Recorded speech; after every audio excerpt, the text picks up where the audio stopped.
translating consumer intelligence into a workable content strategy. Sales funnels can be made of just conversion pages or content with conversion pages. A lot of marketers think that they just need to buy traffic and then dump this traffic on conversion pages. If that's your strategy, you can do that. I'll teach you how to do that effectively.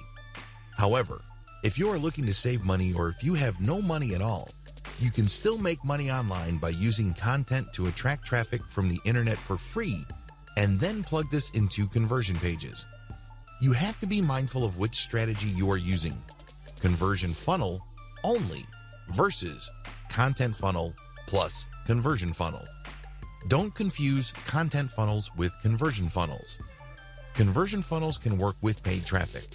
You basically just buy traffic and dump it into a series of pages, and what comes out is a sale. Pretty straightforward. I'll teach you how to optimize these later. But if you don't have any money or you're low on funds, you can use online content to pull traffic from search engines, social media platforms, and other sources for online traffic and plug these into your conversion pages. You need to know how these two alternative models work. You can't confuse the two. If you think they're one and the same, then you're playing the game wrong, and it's no surprise that you are losing money hand over fist. Content funnels explained. Content funnels are all about building trust. For somebody to buy something from you, they must trust you. That's the bottom line. Content funnels are built on a central question: how do you get people to trust you online? First, you need to get them to understand that you know about their needs. Second, you have to get them to like your expertise or like your take or your understanding of their problems. This leads to trust. Once you get them to trust you, you can then push them to buy from you.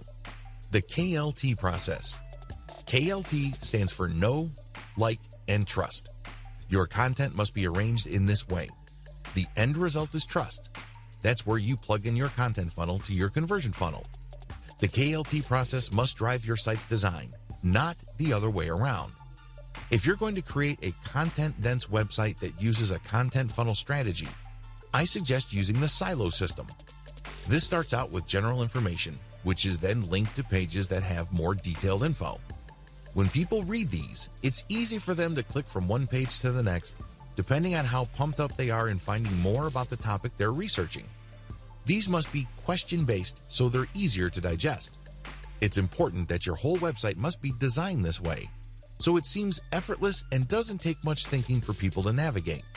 They can start out very slow and low, basically on pages dealing with general information, and as they click, they get deeper and deeper into more detailed information until they get comparisons, and then they end up at trust pages, which essentially just push one particular product to them. What's important is that all their questions are asked as they go through the process. The KLT process must drive your promotion efforts. Now that you have set up your website based on questions, starting out with the K, knowledge pages, you must promote your site using your K pages. Well, what do I mean by that? Throughout the internet, people are asking questions. Maybe they're on Twitter. Perhaps they're on a Facebook group. Possibly they left a comment on a Facebook page post. Whatever form it takes. Usually people are asking questions. And when you look at how you should have set up your K pages, they're all about questions. Basically, you just look for these existing questions on the internet and then explain your content a bit and then drop a link to your content. You're not spamming because you are answering a question and you are providing a resource. It all depends on how you do this. You can't just drop a link and expect the reader to put two and two together and realize that you're not spamming. No, that doesn't work that way. Instead, people will think that you are spamming your link. You have to at least put in the effort to connect the question that they asked, the answer that's on your page, and then get them excited about learning more by the topic and then dropping the link. If you do that, your link is no longer spam, generally speaking. Instead, your link is actually a resource because you made a claim and then they can click on the link for more information. In other words, it acts as some sort of citation. This is not much different from reading an essay and basically being intrigued by a claim that's made, and if you want to investigate the claim more, there's a citation. The key to successfully using your K pages as part of your general online promotion efforts is to establish credibility and authority first.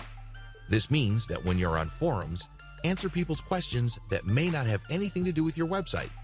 You have to be obvious with your need to help others. People hate traffic poachers. Basically, it's obvious that these people don't really care about the members of the community or the people reading their stuff. They just want to make money. You don't want to be that person, and how do you know you care? Share information. Go out of your way to help people, and then when you drop that link, your site will pull in people and then push them down the content funnel.